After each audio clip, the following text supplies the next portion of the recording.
এর আগের দিন পর্যন্ত আমরা রিফ্লেকশন অফ লাইটের দুটো পার্ট আলোচনা করেছিলাম। আজকে তৃতীয় পর্ব শুরু হবে।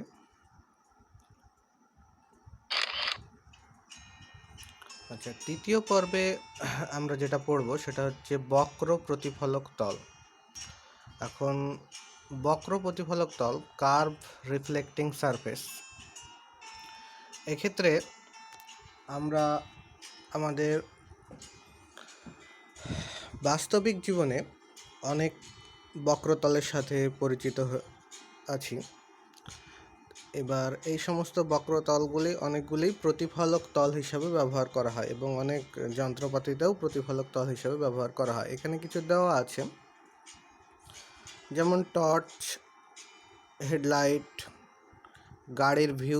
গাড়ির ভিউ ফাইন্ডার, এইগুলো প্রস্তুতিতে ব্যবহার করা হয়। ভিউ ফাইন্ডার কি? ভিউ ফাইন্ডারটা জানি যদিও আমরা সকলে। ভিউ ফাইন্ডার হচ্ছে যে মোটরসাইকেল বা বাস বা যে কোনো ধরনের যানবাহনের ড্রাইভারের পাশে যে উত্তল দর্পণটি লাগানো থাকে সেটা হচ্ছে ভিউ ফাইন্ডার। এছাড়াও আরও কিছু দর্পণ ব্যবহার করা হয়, যেমন অধিবৃত্তাকার দর্পণ, উপবৃত্তাকার দর্পণ। এগুলি অধিবৃত্ত কি উপবৃত্ত কি আমরা 12-এ যেহেতু পড়ি, আমরা ম্যাথামেটিক্সে জ্যামিতিতে এগুলো জেনেছি অথবা জানতে পারবো। তো তাহলে বিভিন্ন ক্ষেত্রেই আমাদের গোলীয় তল ব্যবহার করা হয়। এবার বিভিন্ন প্রকার যে বক্রতল আছে সেই বিভিন্ন প্রকার বক্রতলের মধ্যে আমরা যেটা গোলীয় তল সেটা সংক্রান্ত আলোচনাটাই করব। বাদবাকি যেটা অধিবৃত্তাকার বা উপবৃত্তাকার সেটার পরিসর অনেকটা জটিল এবং আমাদের সিলেবাসের অন্তর্ভুক্ত নয়। আমরা গোলীয় তল নিয়েই বিভিন্ন বক্রতল সম্পর্কে, বক্রতলের যে জ্যামিতি সেই সমস্ত জ্যামিতিগুলো দেখব এবং প্রতিফলন সম্পর্কে ধারণা দেব।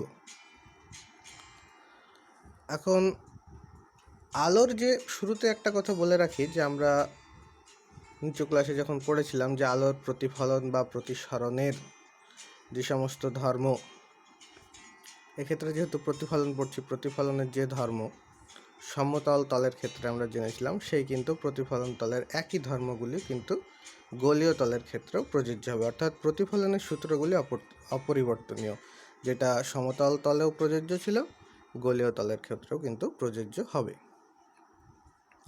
কিন্তু প্রতিবিম্বের অবস্থানটা এবং আকারটা পৃথক হয়ে যাবে। এবারে গোলীয় দর্পণ বা স্ফেরিক্যাল মিরর। তাহলে স্ফেরিক্যাল মিরর বা গোলীয় দর্পণ এটা কত প্রকারের হতে পারে? দুই প্রকারের হতে পারে। একটা হচ্ছে অবতল দর্পণ বা কনকেভ মিরর, এবং একটি হচ্ছে উত্তল দর্পণ বা কনভেক্স মিরর। তাহলে গোলীয় দর্পণকে আমরা দুটো ভাগে ভাগ করলাম, একটা হচ্ছে অবতল দর্পণ বা কনকেভ মিরর এবং আরেকটা হচ্ছে উত্তল দর্পণ বা কনভেক্স মিরর। এবার একটা গোলীয় তল আমরা কল্পনা করলে বুঝতে পারি একটা বাঁকা তল। সেই বাঁকা তলটির কোনো সময় বাইরের দিকটা অর্থাৎ উঁচু বা কার্ভ সারফেসটা প্রতিফলক তল হিসাবে কাজ করতে পারে, আবার অনেক সময় ভেতরের দিকটা প্রতিফলক তল হিসাবে কাজ করতে পারে। যদি ভেতরের পৃষ্ঠটা প্রতিফলক তল হিসেবে ব্যবহার করা হয় তাহলে সেটাকে আমরা বলবো অবতল দর্পণ, আর যদি বাইরের পৃষ্ঠটা প্রতিফলক তল হিসাবে কাজ করে তখন আমরা সেই দর্পণটিকে বলবো উত্তল দর্পণ। তাহলে যদি ভেতরের তল প্রতিফলক তল হিসেবে কাজ করে তাহলে সেটা অবতল দর্পণ, এবং বাইরের তল যদি প্রতিফলক তল হিসাবে কাজ করে তাহলে সেটা হচ্ছে উত্তল দর্পণ। ছবিও দেওয়া আছে। প্রথম ছবিটাতে দেখতে পাচ্ছি যে এটা ভেতরের তলটাকে প্রতিফলক বলা আছে, তার মানে এটি অবতল, এবং পরেরটা বাইরেরটাকে প্রতিফলক বলা আছে 2 নম্বর ছবিটা, তার মানে সেটা হচ্ছে উত্তল দর্পণ। এবার এই দর্পণ সংক্রান্ত কতগুলি সংজ্ঞা আমরা এখানে আলোচনা করব। এই যে গোলীয় দর্পণ জানলাম, এই গোলীয় দর্পণ সংক্রান্ত কতগুলি সংজ্ঞা আলোচনা করব। তাহলে প্রথমে আসছে মেরু, মধ্যবিন্দু বা পোল। একই কথা, মেরু, মধ্যবিন্দু বা পোল। গোলীয় দর্পণের প্রতিফলক তলের মধ্যে বিন্দুকে দর্পণের মেরু বলা হয়। তাহলে প্রতিফলক তল কোনটি সেটা আগে জেনে নিতে হবে। তাহলে এখানে এ ও বি চিত্র আছে, সেই এ ও বি চিত্রের প্রতিফলক তল হচ্ছে এম এম ড্যাশ। প্রতিফলক তলটা হচ্ছে কিন্তু এম এম ড্যাশ। তাহলে এই যে প্রতিফলক তল, এই প্রতিফলক তলের মধ্যবিন্দু কে আছে? ও বিন্দু হচ্ছে এই প্রতিফলক তলের মধ্যবিন্দু। তাহলে এই যে ও বিন্দুটা হলো, ও বিন্দুটাকে আমরা বলছি মেরু। তাহলে মেরু বোঝা গেল, যেটা প্রতিফলক তল অর্থাৎ মেন যে দর্পণ, সেই দর্পণের যেটা মধ্যবিন্দু সেটাকে আমরা বলছি মেরু। তাহলে এক্ষেত্রে মেরু হচ্ছে ও বিন্দু, হচ্ছে এক্ষেত্রে মেরু। এবার বক্রতা কেন্দ্র। এবার গোলীয় দর্পণটা তো একটা বড় সারফেস থেকে কেটে নেওয়া হয়েছে। দেখতে সাধারণত দর্পণকে সমতলই লাগে। আমরা ছোট দর্পণ দেখলে সমতলই দেখব। যেমন আমি একটা বোঝানোর ক্ষেত্রে বলি, যদি কারোর ফুটবল সম্পর্কে ধারণা না থাকে, অথচ তাকে যদি একটা ফুটবলের ওপরের দিককার যে চামড়ার পটিগুলো থাকে সেটা একটা কেটে এনে দেখানো হয়, তা সে কি বুঝতে পারবে যে এটা কার্ভ সারফেস? সে তো মনে হবে যে এটা সমতলের সারফেস। তো ব্যাপারটা তাই কতকটা ওরকম, যে গোলীয় দর্পণের থেকে যেটা আমরা দেখতে পাই, দেখলে অতটা সবসময় আমরা কার্ভ সারফেস বুঝতে নাও পারি, আসলে এটা একটা বড় গোলকের অংশ বা বড় গোলক থেকে কেটে নেওয়া হয়েছে। এবারে যে গোলক থেকে কেটে নেওয়া হয়েছে, তাহলে সব জানি কি গোলকের একটি কেন্দ্র থাকবেই। তাহলে যে গোলক থেকে কেটে নেওয়া হয়েছে সেই গোলকের যে কেন্দ্র থাকে বা থাকতো, সেই কেন্দ্রটিকেই আমরা বলছি কিন্তু বক্রতা কেন্দ্র। তাহলে এখানে গোলীয় দর্পণ বাদে বাকি গোলকটিকে ডট ডট অংশ দিয়ে দেখানো হয়েছে দুটি ছবিতেই। তাহলে সেই দুটি ছবিতে মধ্যবিন্দু কোনটা দেখাচ্ছি? সেই দুটি ছবিরই মধ্যবিন্দু দেখতে পাচ্ছি যে সি। তাহলে এই সি বিন্দুই হচ্ছে গোলীয় দর্পণের বক্রতা কেন্দ্র। তাহলে সংজ্ঞাটা কী দাঁড়ালো? গোলীয় দর্পণটি যে গোলকের অংশ, সেই গোলকের কেন্দ্রকেই কিন্তু আমরা বক্রতা কেন্দ্র বলবো। তাহলে বক্রতা ব্যাসার্ধ কি নতুন করে বলার কিছু নেই। কোনো গোলীয় দর্পণ যে গোলকের অংশ, সেই গোলকের ব্যাসার্ধকে আমরা বক্রতা ব্যাসার্ধ বলবো। তাহলে এখানে চিত্রে বক্রতা ব্যাসার্ধ কী হবে? এখানে চিত্রে বক্রতা ব্যাসার্ধ হবে ও সি, অর্থাৎ মেরু বিন্দু থেকে বক্রতা কেন্দ্র পর্যন্ত যে দূরত্ব, সেই দূরত্বটাকে আমরা বলছি বক্রতা ব্যাসার্ধ। এবারে প্রধান অক্ষ। তাহলে প্রধান অক্ষ কি? অক্ষ শুনলে আমরা বুঝতে পারি প্রিন্সিপাল অ্যাক্সিস। অক্ষ আমরা সাধারণত জ্যামিতি করেছি, তাহলে অক্ষর ক্ষেত্রে X X dash Y Y dash অক্ষ টানতে হয়। তাহলে ছবিটা লক্ষ্য করলে বুঝতে পারছি যে ও সি আমরা যেটা বক্রতা ব্যাসার্ধ বলছি, সেই বরাবরই দুই সাইডে বাড়িয়ে দেওয়া হয়েছে এক্স এক্স এক্স ড্যাশ। তাহলে এক্স এক্স ড্যাশ এটাই হচ্ছে আমাদের এক্স এক্স ড্যাশ, এটাই হচ্ছে আমাদের প্রধান অক্ষ। আর এক্ষেত্রে আর একটা কথা উপরে বলা হয়নি, যেটা যে আমরা কিন্তু গোলীয় দর্পণ পড়ছি। যদি সমতল দর্পণের বক্রতা ব্যাসার্ধ কত হয় বলে, তাহলে সমতল দর্পণের ক্ষেত্রে কিন্তু বক্রতা ব্যাসার্ধ অসীম হবে। সমতল দর্পণের ক্ষেত্রে বক্রতা ব্যাসার্ধ অসীম হবে। তাহলে আমরা বক্রতা কেন্দ্র জানলাম, বক্রতা ব্যাসার্ধ জানলাম, প্রধান অক্ষ জানলাম। এবার হচ্ছে উন্মেষ বা অ্যাপারচার। তাহলে উন্মেষ বা অ্যাপারচার কি? তাহলে উন্মেষ বা অ্যাপারচার আবার দুটো ভাগে ভাগ করা হয়। একটা হচ্ছে রৈখিক উন্মেষ, একটা কৌণিক উন্মেষ। সেখানে ভাগটা পুরোটা স্পষ্ট করে দেওয়া নাই, তবেও বলে দিই। একটা হচ্ছে রৈখিক উন্মেষ আর একটা হচ্ছে কৌণিক উন্মেষ। তাহলে রৈখিক উন্মেষ কি? যেটা গোলীয় দর্পণ আমাদের, সেই গোলীয় দর্পণের দুই প্রান্তবিন্দুকে যোগ করলে যে রেখাটা পাবো, সেই রেখাটাকে আমরা বলছি রৈখিক উন্মেষ বা উন্মেষ। একই কথা, অনেক সময় রৈখিক উন্মেষ বা উন্মেষ একই কথা বোঝানো হয়। তাহলে গোলীয় দর্পণের, তাহলে এক্ষেত্রে গোলীয় দর্পণটা কি? এম এম ড্যাশ হচ্ছে গোলীয় দর্পণের দুই প্রান্ত। তাহলে সেই এম আর এম ড্যাশকে যদি আমরা সরাসরি রেখা দিয়ে যুক্ত করি, যেটা এখানে দেখানো হয়েছে, এম এম ড্যাশকে ডটেড লাইন দিয়ে যুক্ত করা হয়েছে, তাহলে সেই এম এম ড্যাশটাই হচ্ছে আমরা উন্মেষ বা রৈখিক উন্মেষ। এছাড়া রৈখিক উন্মেষ ছাড়াও আর একটা হচ্ছে কৌণিক উন্মেষ। কৌণিক উন্মেষ কি? ওই যে সরল রেখা, সেই সরল রেখাটা বক্রতা কেন্দ্রের সাথে, অর্থাৎ এম এম ড্যাশ আমরা যে সরল রেখাটা পেলাম, সেই এম এম ড্যাশ সরল রেখাটা বক্রতা কেন্দ্র সি এর সাথে, বক্রতা কেন্দ্র সি এর সাথে যে একটা কোণ উৎপন্ন করেছে, অর্থাৎ এম সি এম ড্যাশ, এই অর্থাৎ কোণ হচ্ছে এম সি এম ড্যাশ। এই যে কোণটি উৎপন্ন হচ্ছে এই কোণটিকেই আমরা বলছি কিন্তু কৌণিক উন্মেষ। এবার আমরা যত আলোচনা করব এই চ্যাপ্টারে সবসময় একটা কথা বলবো কি, ক্ষুদ্র উন্মেষযুক্ত দর্পণ, বারবার এই কথাটা ব্যবহার করব এর পরবর্তীতে। তো ক্ষুদ্র উন্মেষযুক্ত দর্পণ মানে এই যে আমরা কোণটা পেলাম এম সি এম ড্যাশ, সেই কোণটা এম সি এম ড্যাশ যে কোণটা পেলাম সেই কোণটা কিন্তু সর্বদা কি হবে, সর্বদা 10 ডিগ্রি অপেক্ষা কিন্তু কম হবে।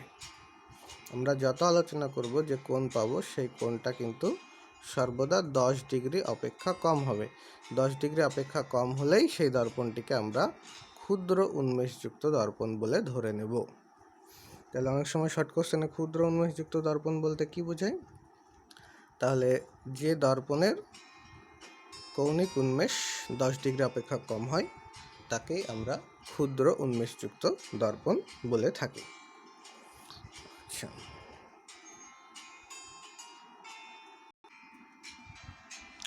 এবারে আমাদের যেটা পড়ার বিষয় সেটা হচ্ছে উপাক্ষীয় ও প্রান্তিক বা অপসারী, অক্ষা অপসারী রশ্মি। একটা হচ্ছে প্যারাক্সিয়াল আর একটা হচ্ছে নন প্যারাক্সিয়াল রশ্মি। তাহলে প্রথমে উপাক্ষীয় রশ্মি কি সেটা জানি। আমরা একটা জিনিস লক্ষ্য করলে দেখতে পাবো, যে কোনো একটা দর্পণ নেই দেখাতে পারি, বা এই ছবিটা লক্ষ্য করলেও বোঝা যাবে। তো যাই হোক, তাহলে আমরা একটা দর্পণ নিচ্ছি, ধরা যাক এটা এম এম ড্যাশ দর্পণ। এই ডটেড লাইনটা হচ্ছে প্রধান অক্ষ। এবার এই দর্পণটিতে আলোকরশ্মি এসে পড়লে কি হবে? এই দর্পণটিতে আলোকরশ্মি এসে পড়লে কিছু আলোকরশ্মি দর্পণের একেবারে প্রধান অক্ষের খুব নিকটবর্তী অঞ্চলে, কিছু আলোকরশ্মি কি হতে পারে, দূরবর্তী অঞ্চলে আপতিত হবে। যে সমস্ত আলোকরশ্মি দর্পণের প্রধান অক্ষের খুব নিকটবর্তী অঞ্চলে আপতিত হবে সেই রশ্মিগুলিকে আমরা বলছি নিকটবর্তী বলতে মেরু, এখানে যে মেরুবিন্দু ও বিন্দু আছে, মেরুবিন্দুর খুব নিকটবর্তী অঞ্চলে আপতিত হবে সেগুলিকে আমরা উপাক্ষীয় রশ্মি। আর যে সমস্ত রশ্মি প্রধান অক্ষের সঙ্গে বৃহৎ কোণে এবং মেরু থেকে দূরে অর্থাৎ দর্পণের প্রান্তের দিকে, এই প্রান্তের দিকে আপতিত হবে সেইগুলোকে আমরা বলছি প্রান্তিক বা অক্ষ অপসারী রশ্মি। তাহলে বোঝা গেল উপাক্ষীয় রশ্মি মানে হচ্ছে কি, এখানেও ছবিটা পরিষ্কার করে দেওয়া আছে। উপাক্ষীয় রশ্মি মানে এই যে মাঝখানে যে মেরুবিন্দু আছে সেই মেরুবিন্দুর নিকটবর্তী অঞ্চলে অর্থাৎ দর্পণের সঙ্গে ক্ষুদ্র কোণে যেগুলো আপতিত হচ্ছে সেগুলো হচ্ছে উপাক্ষীয় রশ্মি। আর যেগুলো হচ্ছে মেরুবিন্দু থেকে দূরবর্তী অঞ্চলে আপতিত হচ্ছে বা বেশি কোণে আপতিত হচ্ছে সেগুলি হচ্ছে অক্ষ অপসারী বা প্রান্তিক রশ্মি বা নন প্যারাক্সিয়াল রেস। তো ছবিটা দেখে নিলেই বোঝা যাবে। তাহলে আমরা এরপর থেকে যত কিন্তু আলোচনা করছি, আমি শুরুতেই বলেছি আবারও বলছি, যত আলোচনা করছি সমস্তই রশ্মিকে উপাক্ষীয় রশ্মি অর্থাৎ দর্পণের মেরুর খুব নিকটবর্তী অঞ্চলে আপতিত বলে ধরে নিচ্ছি এবং দর্পণটিকে ক্ষুদ্র উন্মেষযুক্ত দর্পণ বলে ধরে নিচ্ছি। এই কথাটা আমি আর পরপর বলবো না, এরপর যত আলোচনা হবে সবই এই দুটো জিনিসের উপরে বেস করে। তাহলে এবার পরবর্তী ছবিগুলো দেখলে বোঝা যাবে না মেরুবিন্দু থেকে তো অনেকটাই দূরে মনে হচ্ছে, আসলে এটা ছবিটাকে ভালোভাবে বোঝানোর জন্য এইভাবে আঁকা হয়েছে, কিন্তু আসলে এগুলো কিন্তু ও বিন্দুর খুব নিকটবর্তী অঞ্চলে আপতিত হয়েছে বলেই ধরে নিব। এবার আসছি মুখ্য ফোকাস বা প্রিন্সিপাল অ্যাক্সিস। তাহলে মুখ্য ফোকাস কি? ধরা যাক একটি দর্পণ নিয়েছি, সেটা উত্তল হতে পারে, অবতল হতে পারে। প্রথমে অবতলের কথা বলি। সেই সমান্তরাল রশ্মিগুচ্ছ অর্থাৎ রশ্মিগুলি নিজেদের মধ্যে পরস্পর সমান্তরাল। তারা আবার কি, তারা প্রধান অক্ষের সঙ্গেও সমান্তরাল। এমন আলোক রশ্মিগুচ্ছ যদি দর্পণে এসে পড়ে তাহলে প্রতিফলনের পর কি হবে, আলোক রশ্মিগুলি প্রধান অক্ষের ওপরে একটা নির্দিষ্ট বিন্দুতে গিয়ে মিলিত হবে। সেই বিন্দুটিকে আমরা বলছি ফোকাস। এটি কিন্তু অবতল দর্পণের ক্ষেত্রে। তাহলে আরেকবার আমি রিপিট করছি যে যদি সমান্তরাল আলোকরশ্মিগুচ্ছ এটা অবতল দর্পণ, এটা তার প্রধান অক্ষ।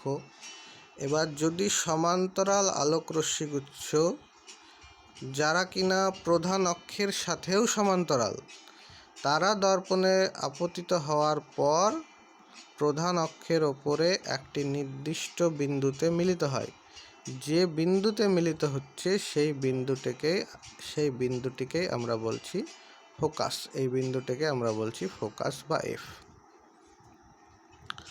তাহলে রশ্মিগুলি নিজেদের মধ্যেও সমান্তরাল এবং প্রধান অক্ষের সাথেও সমান্তরাল এমন যদি হয়, তাহলে অবতল দর্পণে আপতিতন পর তারা প্রধান অক্ষের ওপর একটি নির্দিষ্ট বিন্দুতে গিয়ে মিলিত হচ্ছে, সেই নির্দিষ্ট বিন্দুটাকে আমরা বলছি ফোকাস। তাহলে এটা অবতলের ক্ষেত্রে। কিন্তু তাহলে উত্তলের ক্ষেত্রে কি হবে?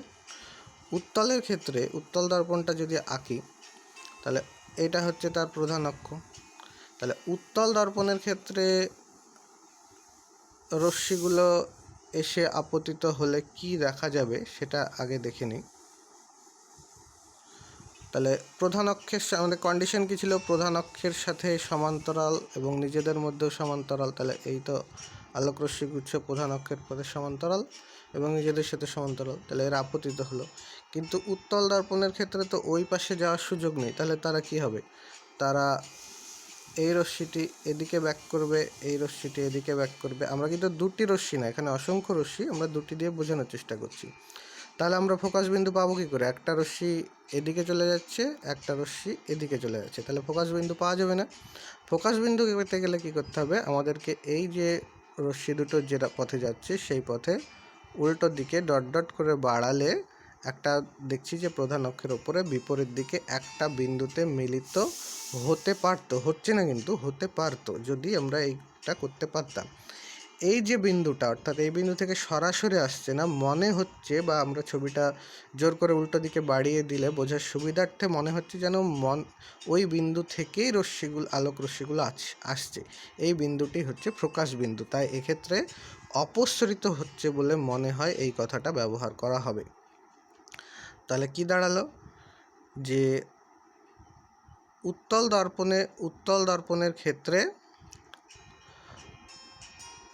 প্রতিফলিত যে রশ্মিটা সেটা কোনো একটা বিন্দু থেকে অপসৃত হচ্ছে বলে মনে হবে, তাহলে সেই বিন্দুটা হচ্ছে ফোকাস। তাহলে পরীক্ষায় যদি ফোকাসের সংজ্ঞা আসে, তাহলে আমরা কিভাবে লিখব? আমরা কিন্তু উত্তল এবং অবতল দর্পণ দুটোকে কম্বাইন্ড করেই লিখব।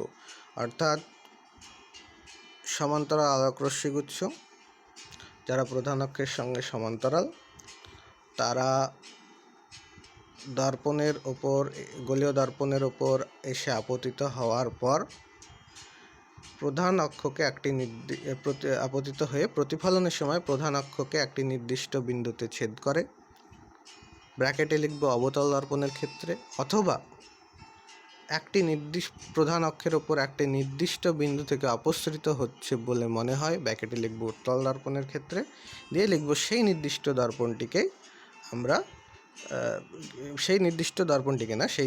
বিন্দুটিকেই আমরা ফোকাস বা ফোকাস বিন্দু বলবো। সাথে যদি নাম্বার বেশি থাকে তাহলে পাশে এই ছবি অবতল দর্পণের ক্ষেত্রে ছবিটা এবং উত্তল দর্পণের ক্ষেত্রে ছবিটা অ্যাড করে দেওয়ার চেষ্টা করব। তাহলে বোঝা গেল। এবার হচ্ছে এই কথাটা কিন্তু আবার ঘুরিয়েও বলা যায়। নিচে যে কথাটা বলা আছে যে আলোক রশ্মির প্রত্যাগমনের নিয়ম অনুসারে বলা যায়, এই কথাটা আবার কেউ ঘুরিয়েও বলতে পারে, যদি কোনো আলোক রশ্মি অবতল দর্পণের ফোকাস বিন্দু দিয়ে যায় তাহলে সেটি কিন্তু সমান্তরাল, মানে প্রধান অক্ষের সঙ্গে সমান্তরালভাবে নির্গত হয়ে যাবে। একইভাবে যদি মুখ্য ফোকাসের দিকে কোনো আলোক রশ্মিগুচ্ছর অভিমুখ থাকে তাহলে সেটা কি হবে?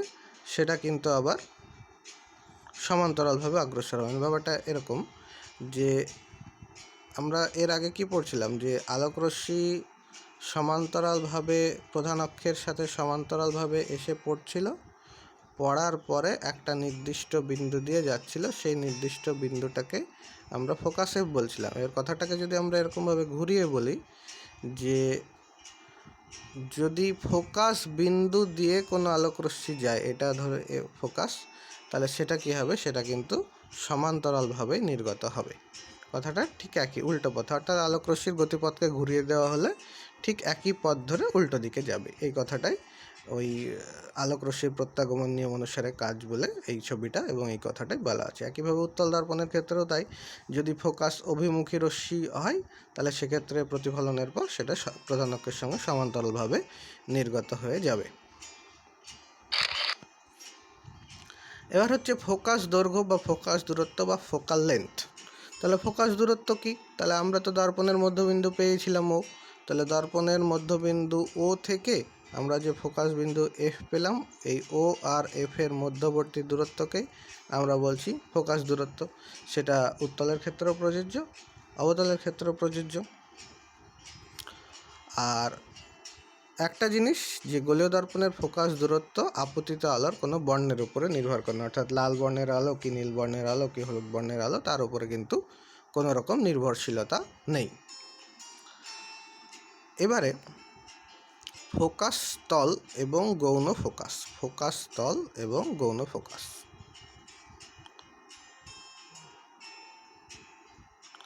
ফোকাস তলটা অন্য কিছুই না, ফোকাস তলটা হচ্ছে একটা কাল্পনিক তল, অর্থাৎ আমরা যে মুখ্য ফোকাস পেলাম সেই মুখ্য ফোকাসের মধ্যে দিয়ে প্রধান অক্ষের সাথে লম্বভাবে, মুখ্য ফোকাসের মধ্যে দিয়ে, এটা মুখ্য ফোকাস হয়তো এফ পেলাম, সেই মুখ্য ফোকাসের মধ্যে দিয়ে প্রধান অক্ষের সাথে লম্বভাবে যদি কোনো একটা কাল্পনিক তল কল্পনা করতে পারি, তবে সেই কাল্পনিক তলটাকেই আমরা বলছি ফোকাস তল। এবার হচ্ছে গৌণ ফোকাস। গৌণ ফোকাসটা একটু বোঝার আছে। আমরা মুখ্য ফোকাস পেয়েছি, মুখ্য ফোকাস পাওয়ার সময় আমাদের কন্ডিশন কি ছিল, যে প্রধান অক্ষের সাথে রশ্মিগুলি সমান্তরাল হতে হবে বা রশ্মিগুলি নিজেরাও সমান্তরাল হতে হবে। এবার যদি এমন হয় যে আলোক রশ্মিগুলি নিজেরা সমান্তরাল, অবশ্যই নিজেরা সমান্তরাল হবে, কারণ অসীম দূরত্ব থেকে আসা আলোক রশ্মিকে আমরা সমান্তরাল বলেই ধরে নিই, কিন্তু সেটা প্রধান অক্ষের সঙ্গে সমান্তরাল নাও হতে পারে, প্রধান অক্ষের সঙ্গে একটা নির্দিষ্ট কোণে আপতিত হতে পারে। সেক্ষেত্রে কি ঘটনা ঘটবে? মানে আমি বলতে চাইছি যে এই হচ্ছে আমার দর্পণ, সেটা অবতল বা উত্তল যায়নি, আমি অবতল দিয়ে দেখাচ্ছি। তাহলে এটা হচ্ছে তার প্রধান অক্ষ। তাহলে আগের ক্ষেত্রে কি হচ্ছিল, যে রশ্মিগুলো আপতিত হচ্ছিল সেগুলো কি ছিল, সেগুলো সবগুলো ছিল প্রধান অক্ষের সাথে সমান্তরাল। এবার এই ক্ষেত্রে কি বলছি, যে এই দর্পণ এটা তার প্রধান অক্ষ। এবার আলোক রশ্মিগুলি নিজেরা সমান্তরাল কিন্তু প্রধান অক্ষের সাথে সমান্তরাল নয়। এমন যদি হয় তাহলে সেক্ষেত্রে কি ঘটনা ঘটবে, তারাও প্রতিফলনের পর, প্রতিফলন তো ঘটবে, প্রতিফলনের পর তারাও কিন্তু একটা নির্দিষ্ট বিন্দুতে মিলিত হবে। যে বিন্দুতে মিলিত হবে সেই বিন্দুটাকে আমরা বলছি গৌণ ফোকাস। তাহলে দেখা যাচ্ছে এখানে এফ বিন্দু ফোকাস ছিল, এইখানে একটা F1 বিন্দু গৌণ ফোকাস তৈরি হয়েছে। আর উত্তলের ক্ষেত্রে কি হবে? উত্তল দর্পণের ক্ষেত্রে হচ্ছে প্রধান অক্ষ। তাহলে প্রধান অক্ষের সঙ্গে যদি মানে দেখা যাচ্ছে যে সমান্তরাল নয়, এমন যদি আলোক রশ্মি এসে আপতিত হয় তাহলে কি ঘটনা ঘটবে? দেখা যাচ্ছে যে এখানে ফোকাস ছিল, তাহলে এর আগের ক্ষেত্রে কি হচ্ছিল, সবাই এই বিন্দু দিয়ে যাচ্ছিল, এখন দেখা যাচ্ছে যে এমন কিছু আলোক রশ্মি আছে যারা কিনা মনে হচ্ছে যে এই বিন্দু থেকে অপসৃত হচ্ছে। তাহলে কি হবে? তাহলে সেক্ষেত্রে রশ্মিগুলো যদি এমন একটা নির্দিষ্ট কোণে পড়ে যে এই দিক দিয়ে আপতিত হয়ে বেরিয়ে যাচ্ছে, তাহলে সেক্ষেত্রে F1 বিন্দুটাকে আমরা বলছি কি গৌণ ফোকাস। কারণ এই ছবিটা দেখলেও বোঝা যাবে যে এই যে রশ্মি দুটো, সেই রশ্মি দুটো কিন্তু একেবারে সমান্তরাল না, কিছুটা কোণ নিয়ে আপতিত হয়েছে। তাহলে বোঝা গেল। তাহলে গৌণ ফোকাস হচ্ছে কি, যে যদি প্রধান রশ্মিগুলি নিজেরা সমান্তরাল কিন্তু প্রধান অক্ষের সাথে সমান্তরাল না হয়, তাহলে প্রতিফলনের পর অবতল দর্পণের ক্ষেত্রে ফোকাস ছাড়া অন্য একটি বিন্দুতে মিলিত হবে, যে বিন্দুটিকে গৌণ ফোকাস বলবো, আর উত্তল দর্পণের ক্ষেত্রে অন্য একটি ফোকাস বিন্দু ছাড়া অন্য একটি বিন্দু থেকে অপসরিত হচ্ছে বলে মনে হবে সেই বিন্দুটিকে আমরা বলবো গৌণ ফোকাস। এবার প্রশ্ন হচ্ছে যে তাহলে কতগুলি কোণে আপতিত হতে পারে, মানে এর আগে যখন সমান্তরাল হচ্ছিল সেটা আলাদা ব্যাপার ছিল। এর ক্ষেত্রে কোণ তো অসীম সংখ্যক হতে পারে, 1 ডিগ্রি হতে পারে, 2 ডিগ্রি হতে পারে, 5 ডিগ্রি, 10 ডিগ্রি, 20 ডিগ্রি, 25 ডিগ্রি, অর্থাৎ চলতেই থাকে। তাহলে সেক্ষেত্রে গৌণ ফোকাস কতগুলি হতে পারে? হ্যাঁ, এক্ষেত্রে গৌণ ফোকাস হতে পারে অসীম সংখ্যক। তাহলে গৌণ ফোকাস কিন্তু কোনো মুখ্য ফোকাস কিন্তু একটা নির্দিষ্ট বিন্দু, কারণ প্রধান অক্ষের সঙ্গে সমান্তরাল রশ্মিগুচ্ছ একটি থাকা সম্ভব, কিন্তু গৌণ ফোকাস কোনো নির্দিষ্ট বিন্দু নয়। সমান্তরাল কোণ পরিবর্তন হলেই গৌণ ফোকাস পরিবর্তিত হবে। কিন্তু একটি কথা আছে যে এই যে আমরা ফোকাস তল আঁকছিলাম, এই মাঝেরটা যদি ফোকাস হয়, মুখ্য ফোকাস হয়, সেই তলের মধ্যেই কিন্তু গৌণ ফোকাসগুলি থাকবে। অর্থাৎ সবসময় গৌণ ফোকাস, বিভিন্ন কোণে গৌণ ফোকাস যতই পরিবর্তন হোক না কেন, বিন্দুটা সে কিন্তু ফোকাস তলের মধ্যেই থাকবে। এই কথাটা কিন্তু মনে রাখতে হবে। তাহলে আমাদের অনেকটাই জানা হলো, ভিডিও অনেক লেন্দি হয়ে গেছে, তো আজকে এই পর্যন্তই। তোমরা ভালো করে পড়ো, পরে কিছু কোশ্চেন থাকলে জিজ্ঞাসা করবে।